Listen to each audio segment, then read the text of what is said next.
bien comprendre les conséquences de cette tornade de force F1, nous sommes allés survoler le secteur du lac aux Sables à 2000 pieds d'altitude et vous allez voir la trajectoire de cette tornade. Donc, entre le lac et la route, on voit vraiment le passage des forts vents qui, on le rappelle, ont fait beaucoup de dégâts. D'abord, ces arbres qui ont été carrément déracinés, des arbres qui ont été sectionnés et qui sont venus se coucher sur des roulottes, sur des voitures comme c'est le cas présentement.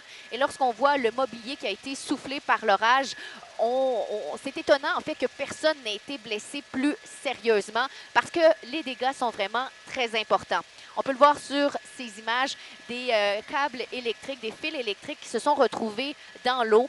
Pour la plupart, ils ont été sectionnés par des arbres qui ont été soulevés de terre et qui sont venus justement couper ces fils électriques. Alors, les équipes d'Hydro-Québec qui sont sur le terrain, d'une part, s'assurent que le secteur est maintenant sécuritaire, mais on s'affaire également à dégager des voitures, des roulottes où les arbres se sont amassés. Donc, des arbres qui sont tombés là, sur des biens. Alors, il faut tout nettoyer, autant du côté des professionnels que des citoyens. Vous le voyez sur ces images, les campeurs qui doivent maintenant nettoyer leur terrain. Et on comprend qu'il y a beaucoup de débris présentement.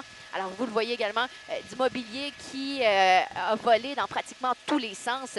Et cette image est très forte. La roulotte de ce campeur qui est carrément couché sur le côté. Depuis ce matin, les gens s'affairent à récupérer les objets qui n'ont pas été brisés pendant la tempête.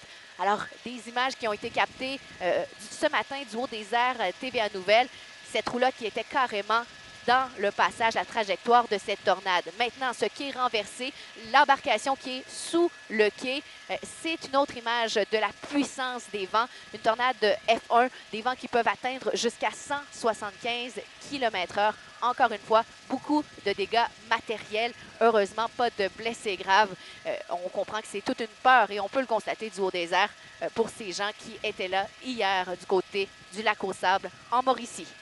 Karianne Bourassa à bord de l'hélicoptère TVA Nouvelles.